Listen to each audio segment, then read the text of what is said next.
It takes us to oil. Scott Sheffield has been adamant, and I think we're going to talk a lot about this. Please. If we had more pipe, which was supposed to be part of the bill because Manchin wanted it, now it's supposed to be an add-on bill. Yep. If we had more pipe, we could get more natural gas to Europe without hurting our price, which is now at 9.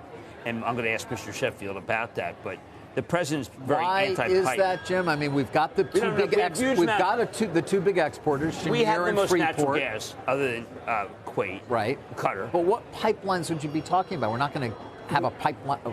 You need more pipes out of the Permian for all the natural gas they have in order to be able to get to where all the LNG terminals are. But right now, all the LNG terminals are full up, aren't they? I mean, you need to build more trains also, wouldn't you? Right now, yes, you need more trains, but you have to. It'll take a while to build. That's going to take a really long time. There's no switch to be You say flipped. these things, and then it's like, we get into it, and it's going to be years. Okay, years. I'm taking a longer-term view, but Sharif Suki announced that he started. Sharif Suki, the old CEO of Cheniere, who's now moved on to his new, what's it called? Tellurian. Tellurian. He told me in 2011 that by 2016 they'd be exporting. Just 5 years. We're much better at building those trains now, but we don't have enough pipe. Now, pipe is very controversial. Manchin has a bill to be able to get pipe out of West Virginia, but that would obviously also affect everybody. But if you want to keep the price of natural gas down in this country and export to Europe, you need more trains.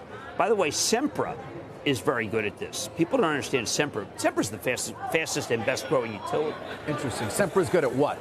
They export a lot. They just don't get credit for it.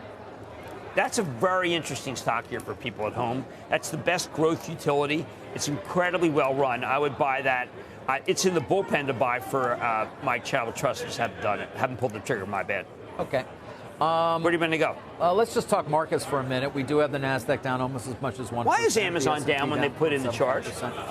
Why is Amazon down? What? They put in this amazing charge, 35 cents per for the third parties. Right.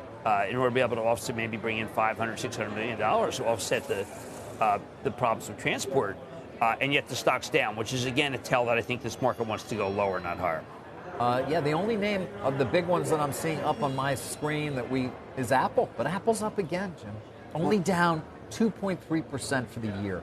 Basically, let's almost call it Well, Apple's been flat. By the way, back to almost, what is it, $2.8 trillion market today. value. Cross recommended it. Okay. Very smart. Cross. Credit Suisse. Oh, and what I like about this call, David, Look at that move. Shannon Cross, when you're on the conference call, Shannon Cross, she always asks really smart questions. And this is the analyst at Credit Suisse. Yeah, she's new. And she takes it over. She raised outperformed neutral. And I regard her now.